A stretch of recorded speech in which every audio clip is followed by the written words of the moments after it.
Hey there, hi there, ho there, everyone, and welcome to the newest episode of Welcome to the New You, a podcast produced, edited, and published by the Gainesville Community Counseling Center.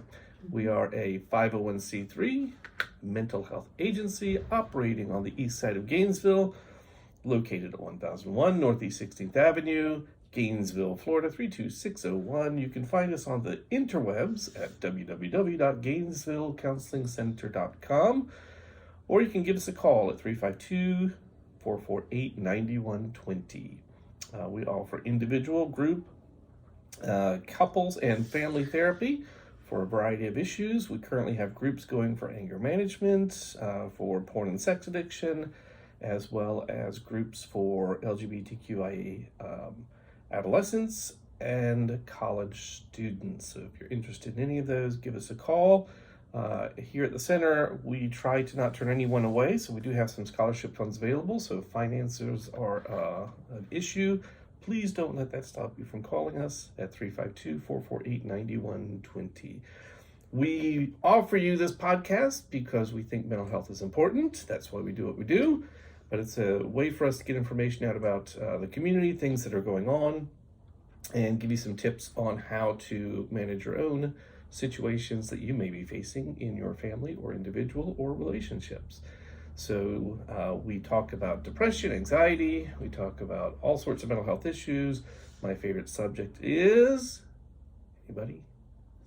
Sex. So we talk about sex, although in today's political climate, I don't think I'm really allowed to say sex. I think I have to spell it out, sex, before I get audited or silenced by the state government.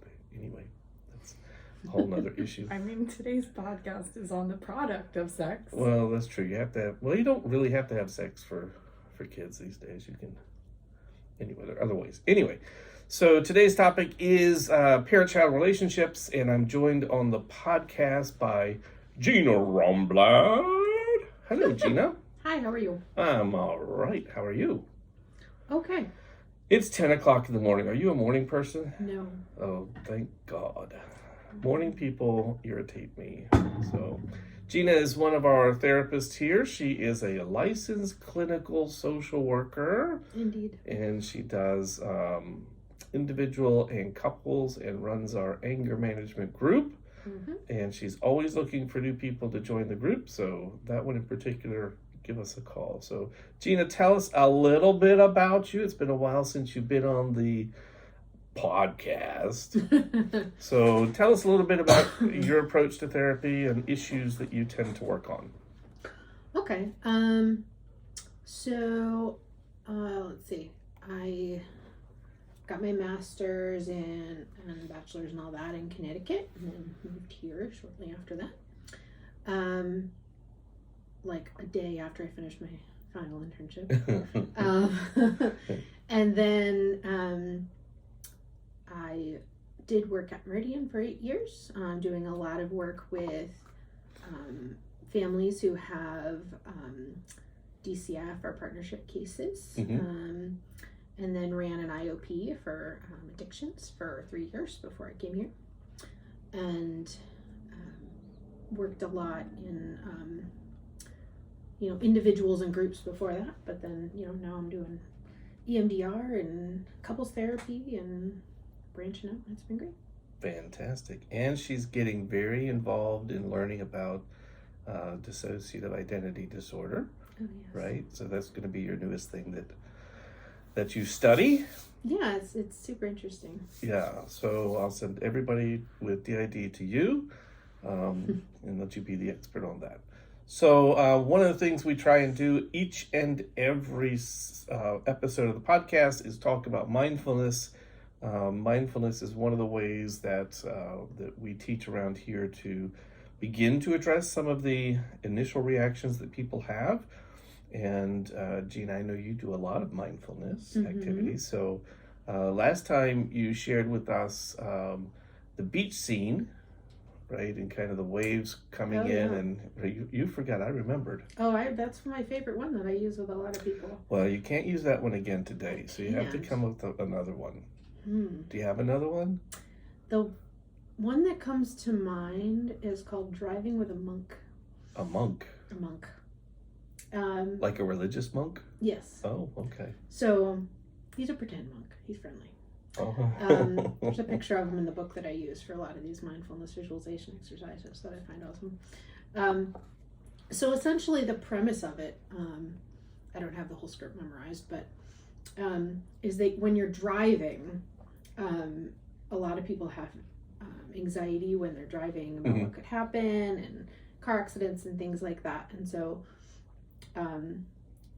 the idea of driving with this calming monk who's just sitting in your passenger seat is just this calming presence for you, to kind of just encourage you to just breathe and take your time and do one thing at a time and let go of some of that anxiety. I found has been helpful. Could they replace the monk with a trusted friend or family member? Absolutely. Or Especially a pet? Yes. So, Yeah, any imaginary calming person. The example of this monk is in the book, but any positive person, comforting entity for you is totally fine. Perfect. And they can use that in the car, but I suppose they could also use that in school and classes and anywhere they are. Just pretend that whoever it is sitting next to them, kind of guiding them and motivating them to focus on their breath and release some of that anxiousness. Yeah, provide some comfort for the person, like they're not alone and they're not. Good. Okay. All right. So today's topic is parent-child relationships, and you have a child. I do. She's 4. Oh my gosh. I have 3 children theoretically, from what I'm told. Theoretically. Yeah. We never got testing done. I did not say that. Anyway, your mother would kill you for saying that on the podcast. We say it all the time. Oh, well, okay. All right. Well, for the record, I did not say that. Anyway, so parent-child relationships. So why, from your perspective, why is the parent-child relationship so important in our lives? I think it's important for many reasons. Having that connection with your child I think helps improve behavior, helps with positive connections for the parents and for the child, and to have that parent be a safe space to come and talk about what's ever going on. I feel like I talk to a lot of people that talking to mom or dad is not their safe space, especially a lot of the children that I've worked with. I'd rather talk to a friend, or I'd rather and so I think having that bond with your child, and having that be just an open thing, like even if you did something wrong, you can still come to me. I'm not gonna be we may have to lose a have a consequence or lose a privilege or something, but we'll always be there to talk to you, and whatever you have to talk to us about is a safe thing. And I think that's so important. Yeah. So at the root of that is that idea of attachment, and the attachment styles, and depending on which researcher and article you're reading, there are multiple ways of kind of envisioning attachment styles, but you get secure attachment, avoidant attachment, anxious avoidant sometimes is in there. Then there's avoidant attachment. And so the idea is that the relationship with our primary caregivers, sometimes our parents, sometimes it ends up being a caregiver of some sort, or a foster parent or something like that. But those early relationships that children form to learn how to identify who is safe and who isn't is important. And so I'm reminded of Murray Bowen, right? Bowen Systems. And kind of his description of his attachment style with his parents, and that's kind of how that model began. And what he highlighted was that the notion of creating this safe space, this home base for your child, is very important, so that they know that it's okay to be close to you, they can trust you, and it starts really in the womb, right? And so how parents treat themselves in the body in during that 9-month period does have an impact in part on how a child learns to be safe, as long as their needs are getting met inside the womb, right? Through good nutrition, medication. Even now, I mean, back in the day, we didn't have all these things where we would talk into the stomach and all this other stuff. But, you know, the new age folks, you know, now they do that. And they'll have dad particularly speak to the child in the womb. And all of that's about creating this secure attachment. So when you think of secure attachment, what would that look like for somebody to know that they have a secure attachment with their parent or their child? It's a good question. I think of knowing I think it just comes back for me to that safe space, but knowing that, you know, I think it starts, you know, like in infancy, you know, knowing this person is going to take care of me, and they've been there for me. They're going to meet my needs. They're making healthy choices for themselves and modeling those choices for me. And, you know, if you look at like attachment parenting, there's so many different levels of the, you know, that kind of thing. But I think, you know, knowing, it brings me back to all of these cases that I've seen when parents have had DCF involvement, especially with a substance use disorder. It makes a stark difference between parents that are bonded with their child, make those healthy choices, and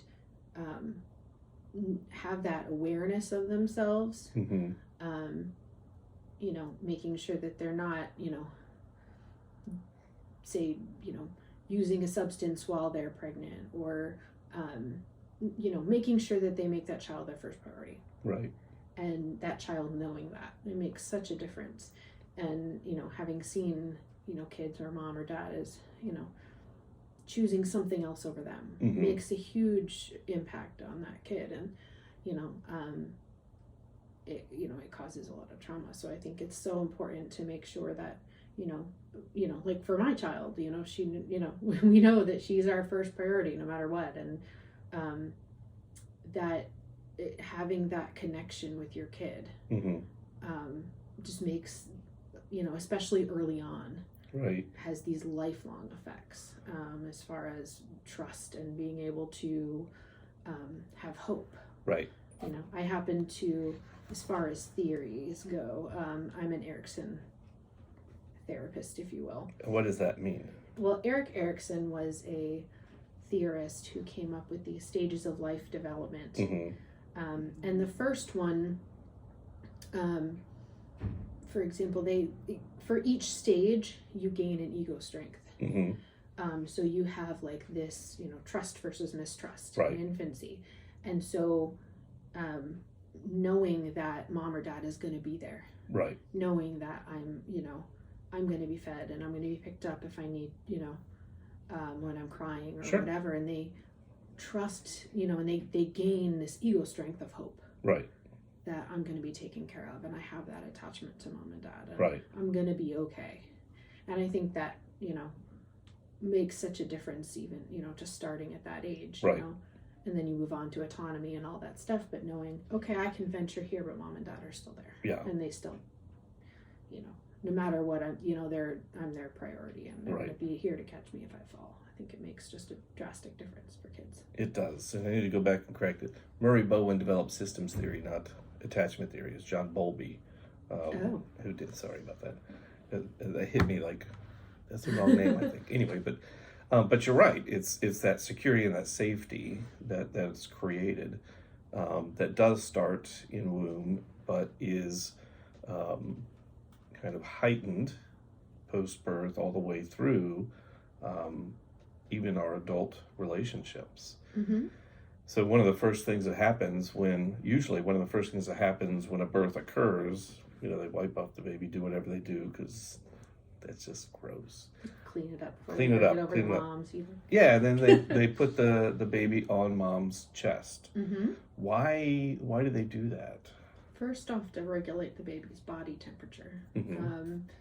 And to create that bond with mom, and to give the baby that sense of peace, and to hear mom's voice like they heard in the womb, and to know that, okay, I'm here, I'm with that person that I've been with since I've been, developing, and Right. to create that immediate attachment. Yeah. Well, and there's, the physiological effects also, besides the calming, are that it immediately begins or enhances the neuron development for the child, right? And so there's this condition known as reactive attachment disorder, which has been traced back to a lack of physical connection between the child, young children in particular, and their caregivers. And so we see that a lot in kids who are in NICU units for an extended period of time, which is why now they begin to allow parents to hold the baby, because the end result is the neurons, they don't cease development entirely, but they slow development. And then that creates for the child this what they'll describe later on in life as kind of this pins and needles feeling when somebody touches their skin. And so I was working with one couple in their mid-30s, and they came to me because the husband had sexual issues, what he described as performance issues. And as I was talking to him, he would describe the physical sensation of being touched anywhere on his body.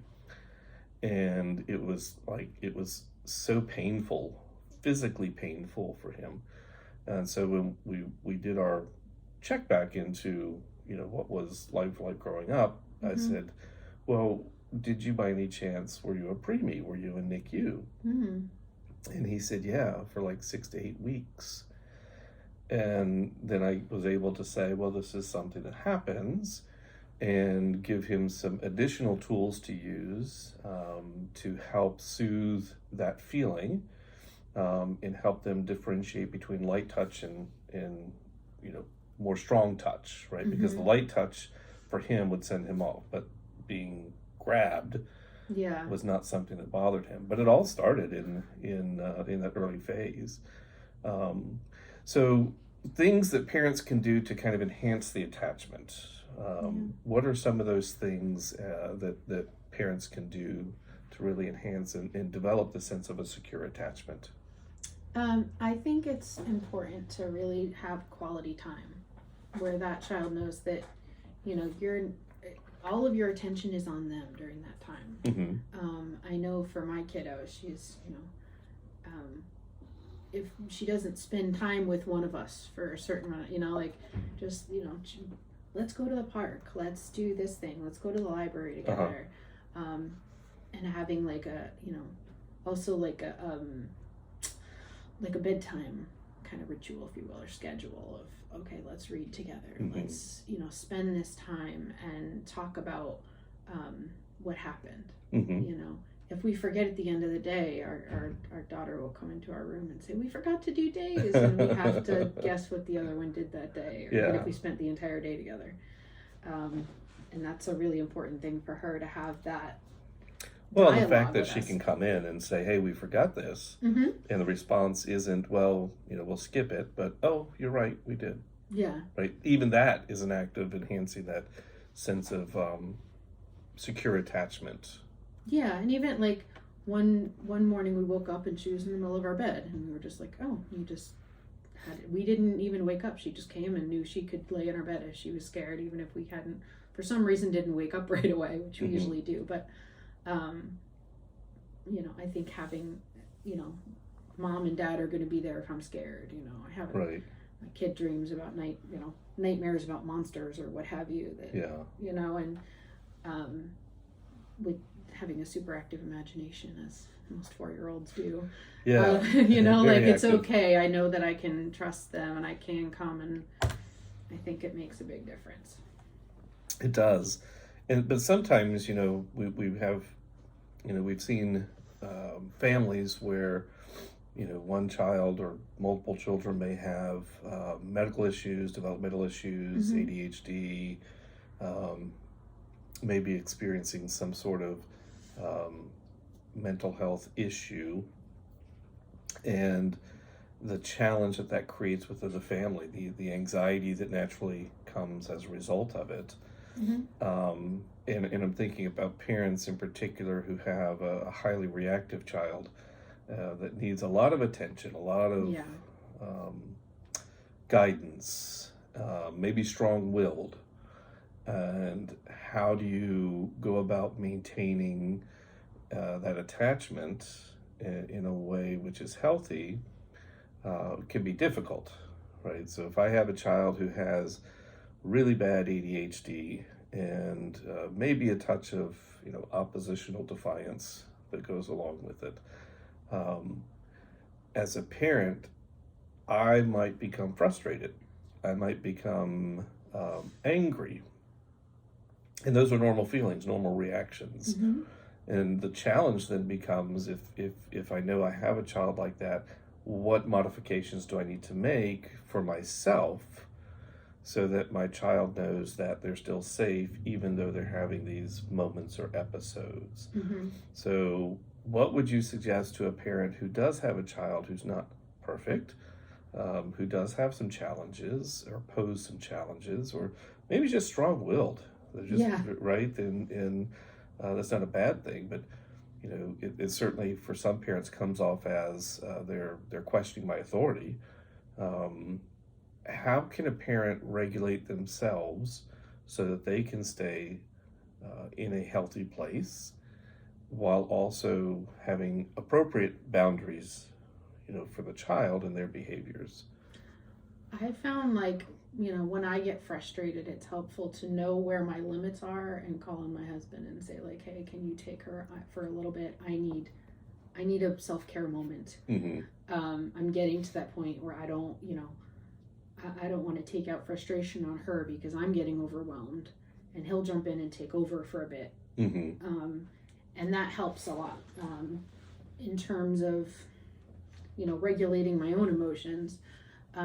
So she still sees that I'm, mom and dad are authority figures, and I think having, using things like DBT and therapy can be really helpful. And we've also found making sure that if the child is in daycare or has other caregivers, to see what's working at the school or with that other caregiver. Right.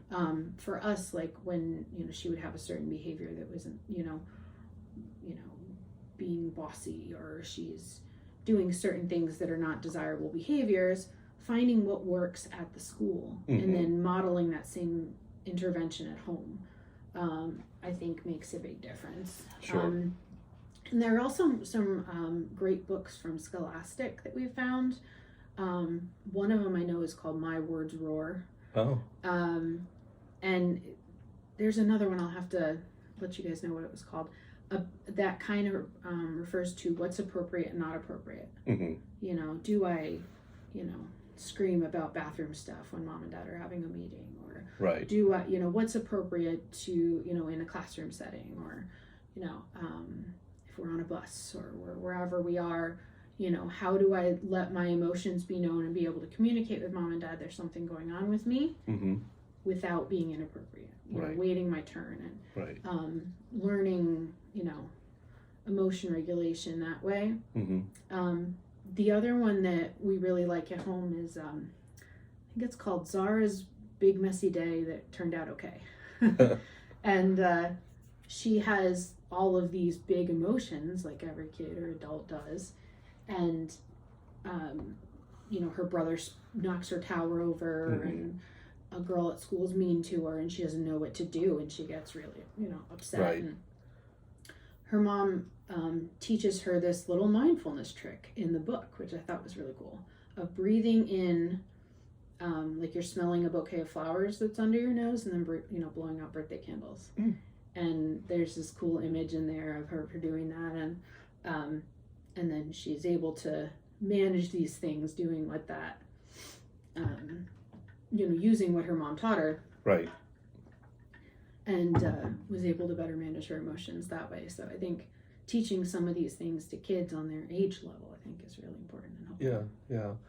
And I think it's also important to realize that it's not just something we focus on in early life, right? It's something that we focus on throughout their growth period. Oh yeah, and that mom and dad aren't perfect either. Right. That we're still working and we're, learning with that child and how to best help them. Yeah, and it's there's this idea that I often have difficulty with the notion that the child is the center of the universe. To me, can be a challenging thing for parents, because if that's true, then what about the parental unit? What about the parental relationship? If the child is the center, then that naturally creates kind of an obstacle barrier between that parental unit. And so what I encourage parents to remember is that the parental dyad, having that secure, stable relationship there, has as much impact on the child as your relationship with the child, if not more, right? Yeah. If the child knows that mom and dad are always there, even though they're not getting along, they're always there, it's safe, that allows them to then self-regulate. So if mom and dad are having a fight, the natural reaction isn't, oh my God, they're done. It's, they'll get over it. Yeah, and I think being open to talking with your kids about, mom and dad sometimes will disagree about things, but that's this is how we talk about it. And modeling that we're always working at being in a relationship with somebody is a constant process of learning how to communicate most effectively with that person. And knowing, we're still here, we're not breaking up, we just disagreed about something, and this is how we handle it. And I think that's a big attachment thing too. I'm not going to be abandoned by mom and dad. Right. And there's this notion that whatever attachment style you develop as a child, you're stuck with that attachment style for life. What do you think about that?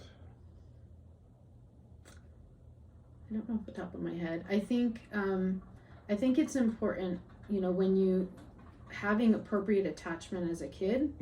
I think a lot of those times when it doesn't work the way it's supposed to,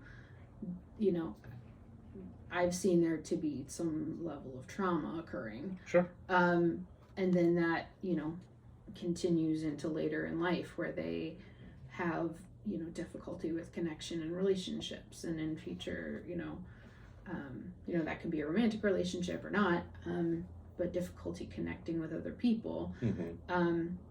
And I think it's also helpful to have not only just mom and dad be a stable but any caregiver. Sure. Having it's made a big impact that we love my daughter's daycare. They're also really positive role models for healthy relationships between people, and I think that also can make a big difference of how other relationships function outside of this is my teacher's child, and and I think it promotes healthy communication and connection throughout the person's life. Yeah. I think one of the things that happens, is that we don't focus a lot on attachment, in therapy directly I won't say I do, but a lot of folks don't. And helping folks to understand that the way they're attaching to their current partner or experiencing that attachment is more the result often of the experiences they're bringing into it. Yeah. Right? Like you're not reacting to your partner now. Well, you may be, but it's influenced significantly by the relationship that you just get out of, or he reminds you, or she reminds you, or they remind you of your mother. Oh, yeah. Right? And so, finding ways to help them understand that I don't have to continue with those, right? I mean, that's the whole for me, one of the whole goals of therapy is to help folks understand that just because this was my attachment style back then doesn't mean that I can't learn something new. It requires a lot of vulnerability and a lot of trust. Yeah. It's scary, but it can be done. And you're absolutely right. Those early experiences, if they're not handled well, or even dating experiences or early relationships, they create relational trauma. Now, are those trauma with a capital T? No, but they are still traumatic in nature and kind of heighten that anxiety that we feel as we enter into a new relationship, right? So, around here, we talk a lot about Gottman, we talk a lot about trauma, and I think the beauty of the Gottman method is that it addresses in sometimes direct, sometimes indirectly, the attachment piece that couples are really struggling with. And I think most of the time, for couples in particular, that's what happens is I have unresolved attachment issues with my parents, and so that gets brought in. And so through the Gottman method or emotionally focused therapy for adults, they can learn how to reestablish their connection style, and their partner can learn how to provide that safe space, that safe base, that home base for their partner, which can then be an excellent model for the child, and then you can kind of redevelop that relationship with your child even as adults. I've seen a lot of examples where, like mom and dad left and now I think everybody's going to leave me. And my, having these fears of abandonment because, I was abandoned as a kid. Sure. And knowing that, it's that person may have abandoned me and had their own stuff going on, but this person isn't going to. And having building trust is a big deal. Yeah. So I was in my porn group, the workbook that we use, there was a story at the beginning of one of the chapters of this therapist who was going and they were on a flight heading to do a presentation somewhere, and they ended up in a middle seat, and in the window seat was an unaccompanied minor who was going to either mom or dad's house. Right? They were divorced situation, they were flying to the other parent's house, and during the flight the child just burst into tears and described the difficulties of feeling the absence of one parent all the time. And it heightened for me the notion that in today's society, where if you believe the statistics, a 50% divorce rate, you have a good number of kids who are living in divorce situations, and sometimes those situations are pretty nasty. And mom and dad, rather than focus on the kid, they continue to combat each other. So in a divorce situation, what are we looking for that would help create a safe, secure attachment, even in the midst of that turmoil? What are some things that parents who are divorcing could do to help that child not feel like they're being abandoned or being used as what I call ping pong between the parents, or used as a tool in the midst of this divorce? What are some things that parents might be able to do in that situation? From what I've seen, what's been helpful is making sure that, you can be there as a, a resource, both mom and dad. Like, you can talk to either one of us about what's going on with you, and knowing that, maybe mommy and daddy can't be together right now because, it's not safe, or it's not a good thing right now, but we both still love you and we're both here for you. Right. And knowing that, you can still call mom or dad, if you're at the other house, or, keeping that child's emotions in check, and knowing that, blended families are tricky for kids, and not making that child kind of a go-between in terms of, name calling about the other parent, or, you should tell your father this or anything like that. Knowing, Right. like, keeping that stuff out of the kids. It's not their job. Right. They don't, and it causes a lot of, oh, it's my fault. And, if I don't do this, this will happen. Or, pitting one parent against the other just totally Right. screws with this attachment idea. And making sure that, like, that bond is still there. We both still care about you. We're both completely still here for you. We're just not together right now. Right, right.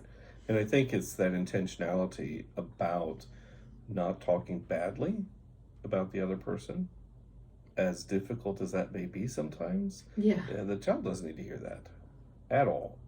And what that does when you do that is it places that child, whether intentionally or unintentionally, in a position where now they're going to be on heightened alert going to the other person's house. Mm-hmm. And they're going to have this secret that, the other parent thinks this about this parent. And then what do they do with that? And so it heightens that anxiety for the child, which has a negative impact on the attachment. Mm-hmm.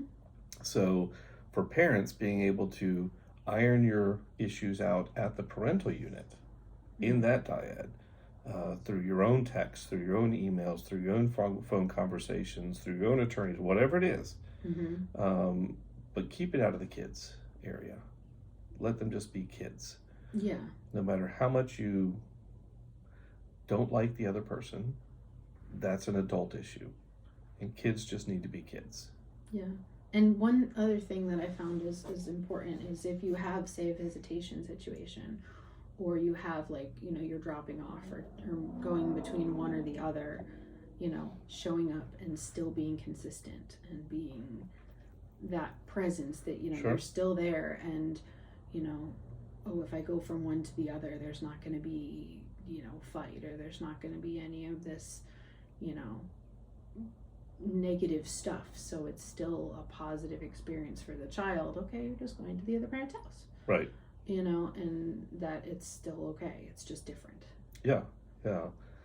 And, for parents, it can be a difficult thing, but, earlier I said the child's not the center of the universe, but in a divorce, the child is the center of the universe. Mm-hmm. And so from my perspective, clinically, all decisions impacting the parental unit, the parental situation, have to be focused on what's best for the child. No buts, no ands, no ifs.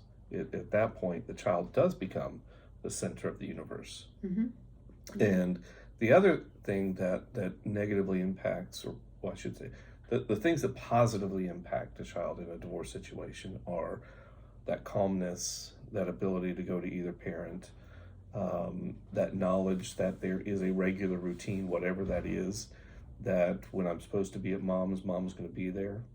When I'm at dad's going to be there, or mom and mom, dad and dad, whatever that situation is, that the schedule is followed and maintained. Yeah. Even showing up to school events and athletic events Mm-hmm. when the child's not in your quote unquote custody, those are important because the child then says, okay, they're here. Yeah.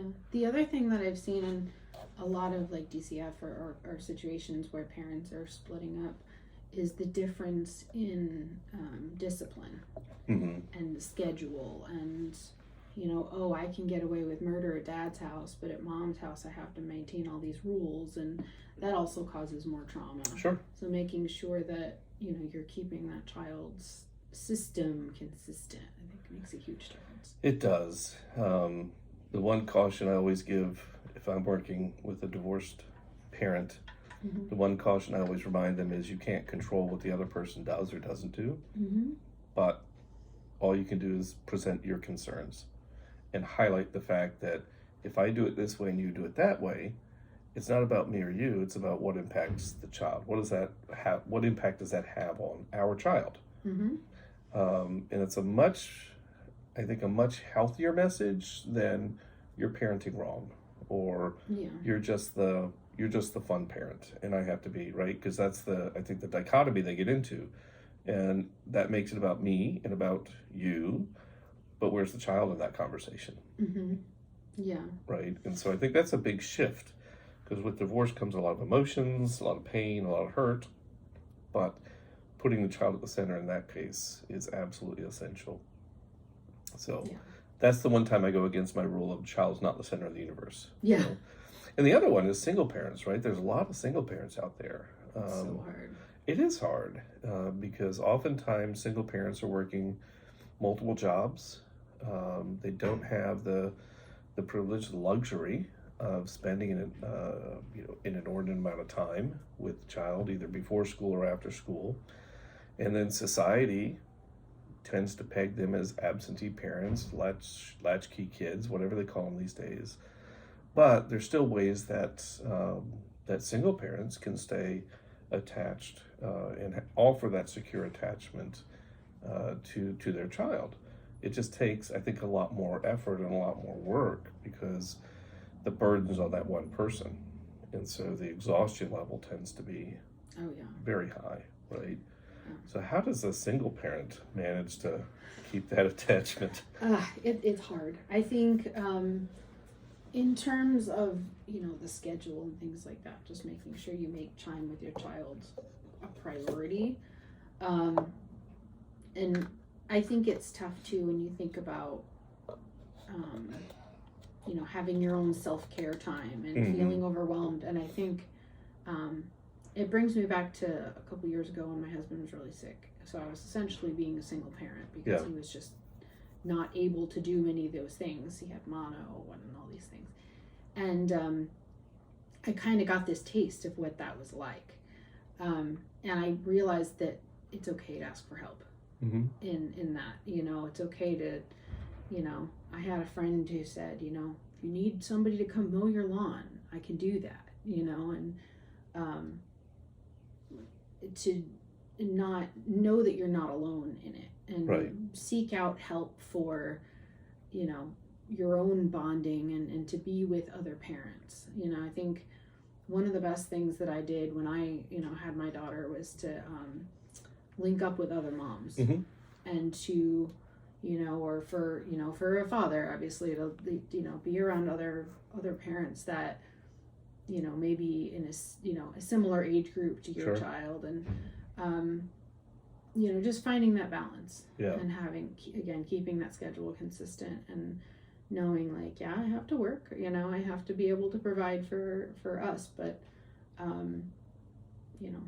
we are not alone and you're still my priority, and I think knowing that is so important. I think there's a lot of guilt involved with a lot of parents of having to work so much, especially single parents, and they feel criticized and blamed from society as a whole, but also sometimes from their own kids who will say, you're never there for me, and that hits at the core of the parent, and because everything they're doing usually is to support the child. But for the child, from their perspective, all they want is you. And so in those moments, it becomes about quality over quantity. When I'm home, I got time for you. We're gonna spend time together. Recognizing that I can't be at every game, but I will be at every game I can be, and I will check in with you at those after those events. I'm going to show that interest no matter how tired I am, and that can be exhausting as well. But those are some unique ways that you can really manage that attachment in that family unit. And yes, accessing resources and networking with others is very important in that process, and so we can be one of those networks and one of those resources to help them. Yeah, I think at the time I felt like, I probably should go make an appointment with my therapist, but we don't know what's going on with his health right now, so should I even do that? And is it worth the copay or whatever it is? And I think I think it's easy to get bogged down by mom guilt or what have you, that my mental health isn't as important, and it's not true. Right. I think there's this huge stigma of therapy, and I have to be, I must be screwed up if I have to do this. Right. I think it's just good for ongoing well-being. Right. Yeah. And it is, if I'm experiencing something, it's going to come out in the family, pure and simple.